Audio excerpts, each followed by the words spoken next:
Bonjour et bienvenue sur le site Big Boss Theory. Nous sommes dans le chapitre des processus d'entreprise, la vie des produits et services aux clients. Et nous allons décrire le concept lié aux évolutions des intervalles cycliques et aux problématiques que cela engendre. Alors, pour expliquer ce concept, nous partirons d'un cycle produit, à savoir les phases de développement, les phases de lancement, les phases de maturité et la phase de déclin.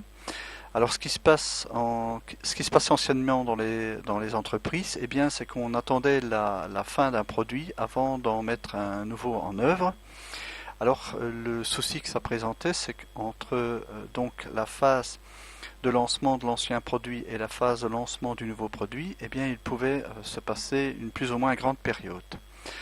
Alors, pour expliquer ce concept, nous prendrons un exemple, par exemple, d'une seule personne devant faire toutes les phases d'activité. Et donc ici en phase de développement, cette personne devrait prendre la casquette d'un développeur de nouveaux produits. Ensuite en phase de lancement, il devrait mettre une nouvelle casquette liée à, disons, de logisticien pour par exemple créer des nouveaux canaux de distribution.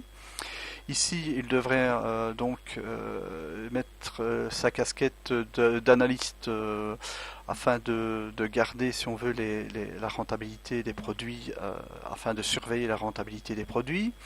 Ici, en fin de vie, il devrait devenir réorganisateur d'activité.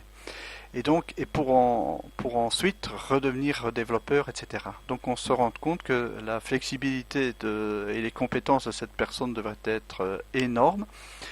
Et donc, ce qui nous amène à dire que c'est impossible, disons, en tant que tel, dans les sophistications d'activités que nous avons actuellement. Et nous développons par la suite donc les solutions apportées donc, à cette problématique. Donc voici terminé l'explication liée aux évolutions des intervalles cycliques. Au plaisir de vous retrouver dans d'autres vidéos. Merci pour votre écoute.